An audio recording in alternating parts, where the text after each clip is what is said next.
مساء السعادة عليكم يا رب.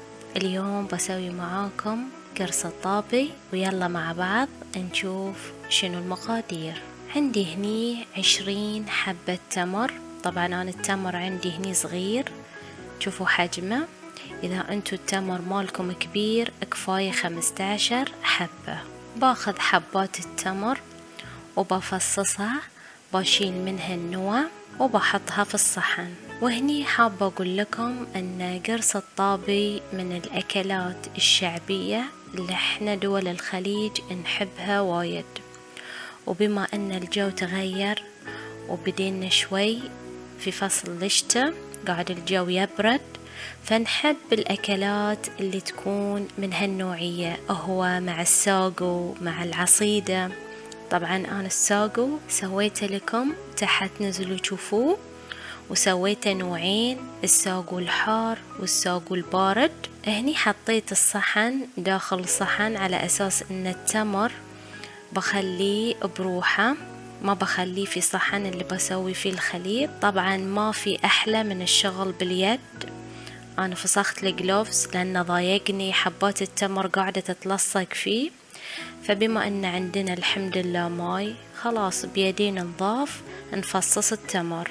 فنفس ما قلت لكم أنا سويت الساقو نوعين، الساقو الحار والساقو البارد، والنوعين طريقتهم جدا لذيذة ومضبوطة، والحمد لله كذا واحدة طبقت الطريقة وعجبت. وحين بسوي معاكم قرص الطابي، والمرة الجاية بإذن الله بسوي معاكم العصيدة والحسو. الحين بفصص التمر كامل. شوفوا هني خلصت كل الكمية. الحين شنو بسوي فيه؟ هني سخنت ماي بس مو بوايد حار، يكون دافي، تقريبا كوبين، ومقدار الماي بنحدده بعدين على أساس أنه يمكن نحتاج سائل أكثر حق الخليط. وبالشوكة أحاول أضغط على حبات التمر في الماي على أساس أن أبي التمر يذوب عندي وتطلع منه كل النكهات الحلوة. خلاص هني بخلي التمر على جنب على أساس يذوب على راحته. في بولة كبيرة أو صحن كبير بنسوي الخليط، فببتدي هني ببيضتين، ويفضل أن يكونون بحرارة الغرفة. كسرنا البيضة الأولى، وعندي هني البيضة الثانية نكسرها. عندي شوية خل.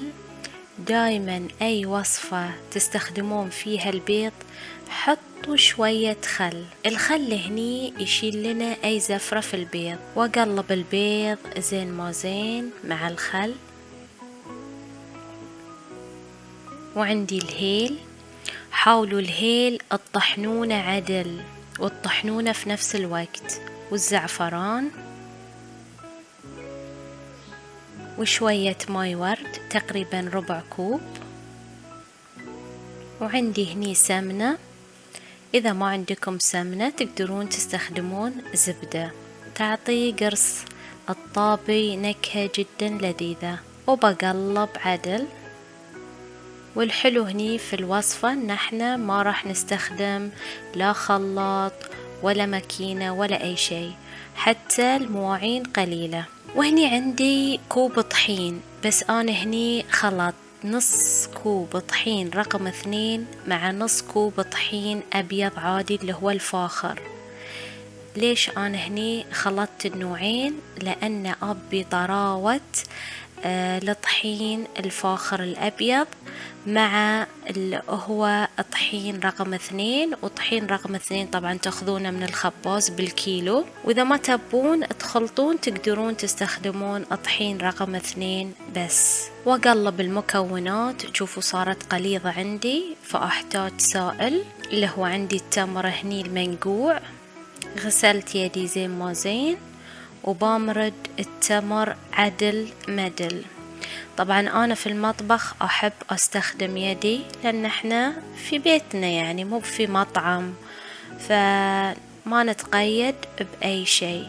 انتو ما تحبون تقدرون تلبسون جلوفز، بس أنا عن نفسي أحب أستخدم يدي في كل وصفاتي.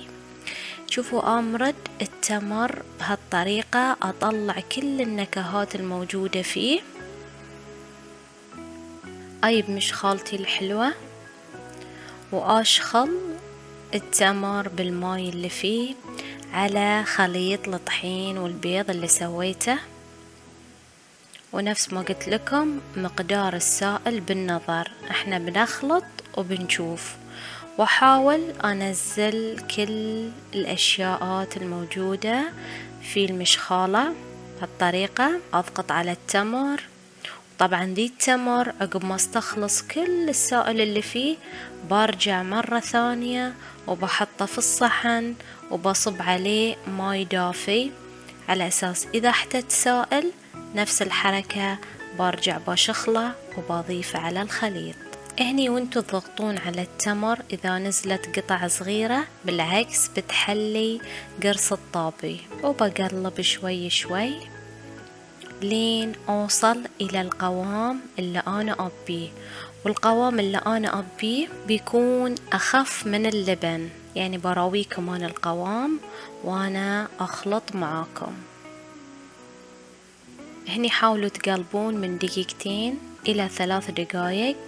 شوفوا عندي شكل الخليط والقوام ماله بيكون اخف من اللبن، بخليه 5 دقايق يرتاح شوي، وبرست الطابي مالي وجبت شوية سمنة وبالفرشة بادهن الطابي بهالطريقة. هني الطابي استخدموا يا السمنة او الزيت، لا تستخدمون الزبدة لان الزبدة بسرعة تحترق وبيتغير معاكم طعم قرص الطابي. شوفوا معاي هني القوام مال الخليط نفس ما ذكرت لكم من قبل انه هو بيكون اخف من اللبن. هني انا استخدمت طابي كبير، انتو تقدرون تقللون حجم قرص الطابي، فهني بستخدم قفشتين كبار حق كل مرة. حطيت المرة الأولى وهذه المرة الثانية لأن مثل ما قلت لكم أبي كبير، وبالطابي كذي أحركه على أساس أنه يتوزع في كل الطابي، وبخليه دقيقتين تقريبا. وهني عقب دقيقتين الحواف عندي تحمرت، حاسبوا وانتو تقلبونه.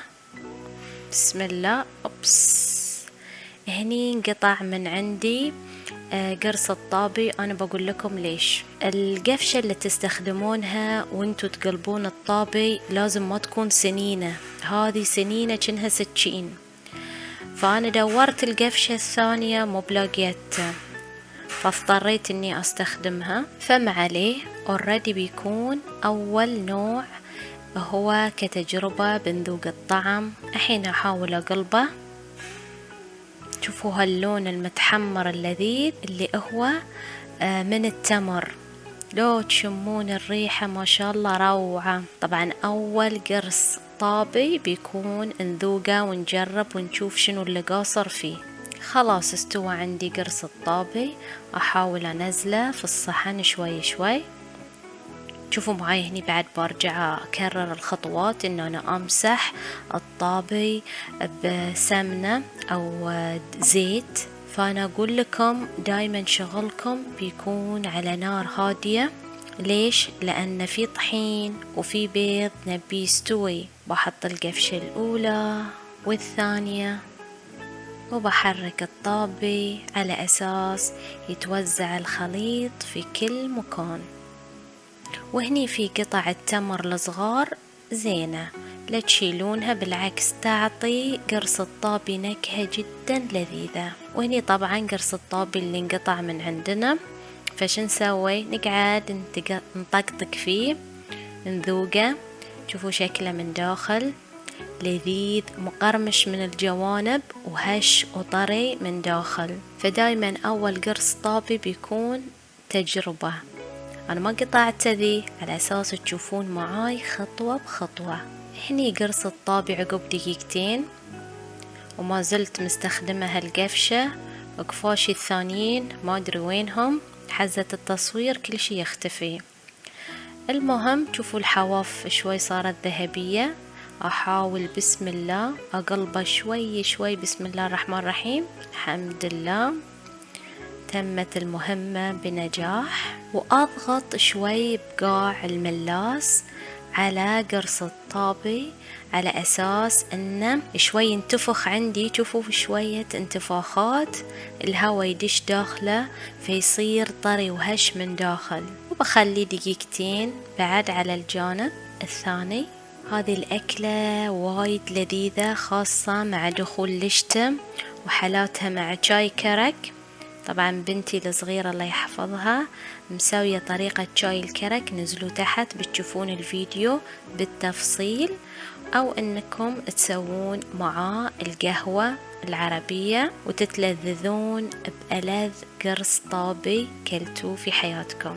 من أهز الطابي كذي وأشوف أن قرص الطابي خلاص مو بلازق، يعني استوى تقريبا معاي. هو المفروض كذي تفلتونه كذي في الجو ويرجع تقلبونه، بس هذا يبيله تكنيك ومهارة للحين ما توصلنا لها. أحاول كذي بيدي، أخاف أقلبه بالقفشة بس ساخن وينقطع، فبقلبه بسم الله بيدي. طبعا الحاجة أم الاختراع، وهزه كذي. شوفوا جمال اللون جمال الريحة، وأقعد أواصل مرة ورا مرة لين أخلص كل الكمية. شوفوا معاي هني خلصت كل كمية قرص الطابي، وشوفوا حجمه كبير. باخذ واحدة براويكم ايش بسوي فيها. عندي شكر برشة كذي على حبة قرص الطابي، وما بنكثر لأنه اوريدي احنا حاطين تمر والتمر فيه شيرة، وهيل مطحون فريش. حاولوا تطحنونه في نفس الوقت. شوفوا من الماكينة على طول استخدمته عشان يعطيكم نتيجة حلوة ويتم لكم خنين حتى ثاني يوم لين بتاكلونه ما يتغير. وبلكوت كذي قرص الطابي بهالطريقة، وبقطعه بالسكين. وهذه طريقة جديدة حق التزيين، عشان كذي أنا سويت الحبة كبيرة. انتو تحبونهم صغار صغار تقدرون تقللون من حجم. شوفوا شلون هني من داخل شكله ولا طعمه لذيذ، لازم تسوونه. جبت هني السلة اللي راح أقدم فيها، بطنتها بورق زبدة أو عندكم أي ورق مال مطبخ، وبرص الحبات. شوفوا معاي أرص الحبات كذي، يكون حق التقديم أحلى وأذرب، وأي حد يبي ياخذ قطعته. وحتى مدة الشغل بتكون أقل، يعني لين سويتوا قرص الطابي كبير وقطعتوه كذي بهالطريقة مدة شغلكم بتصير أقل. بسوي معاكم واحدة ثانية برش عليها شوية شكر، وهني الشكر حبيبات مو مطحون، ونفس الشي شوية هيل، وبلكوتها كذي وبقطعها وبرصهم في السلة. طبعا شوي نغير عن الطريقة التقليدية، قدمهم كذي حق قعدة العصرية مع قدوع مع قهوة، وايد لذيذة الطريقة. بخلص كل الكمية. شوفوا المنظر شلون جميل، شوفوا شكل السلة. تقدرون تحطون شوك صغيرة على أساس إنه سهل الواحد ياخذ من السلة. ويبتهني فنيال، اكتشفت إنه مكتوب عليه رمضان كريم. الله يبلغنا ويبلغكم رمضان وانتو كلكم بصحة وسعادة وسلام. وعندي هني قهوتي اللذيذة، بس أنا أراويكم لون القهوة. نعم الله على من تكلف، على من يابها لي. خوش قهوة خنينة لذيذة ما شاء الله، كل شي فيها، الزعفران والهيل. طبعا بذوق معاكم بسم الله الرحمن الرحيم. لذيذة الوصفة وخفيفة، لازم تجربونها، لازم تجربونها. من الوصفات الخفيفة واللذيذة والسريعة. وهذه قهوتنا الخنينة. وطبعا كالمعتاد لقطة جريبة من قرص الطابي اللذيذ. يا ريت ان الوصفة تعجبكم، واذا عجبتكم لا تنسوني باللايك والاشتراك، وحين أقدر أقول لكم مع السلامة، وأشوفكم في فيديو جديد بإذن الله.